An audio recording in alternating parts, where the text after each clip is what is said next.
Prošle godine bilo dobro je. Da, prošle. Išla riba kolune. Otkad na mašinicu može speti?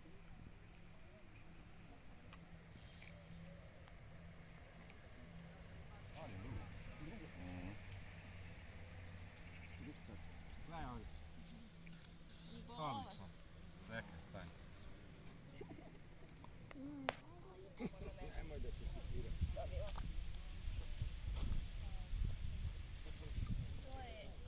To je hrana.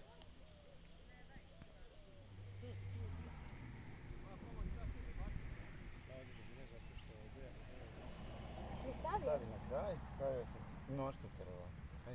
Sad ako ne dođe neka velika, neće biti. Tako, bravo.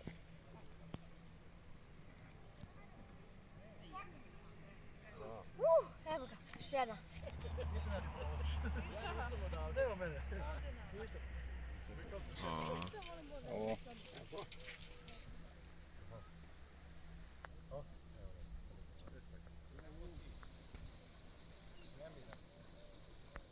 Koliko tu ima? Jesi pokidao jedan štap, Marija? Ja sam prestao da brojim. Pokidao jedan štap, ja sam jedan.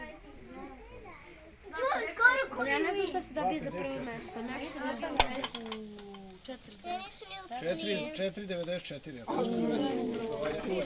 Dobro je, zasluženo i najviše, to je Savić Marija. Znači ona ima 4,94. I evo za Mariju je nagrada.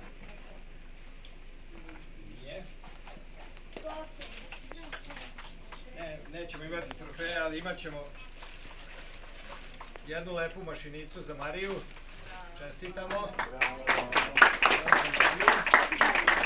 Drugo mjesto bio je Nikolić Aleksandar.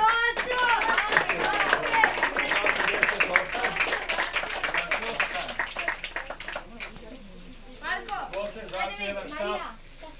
Bravo, majstore. Čestitam. 54. Đoko Dragaković.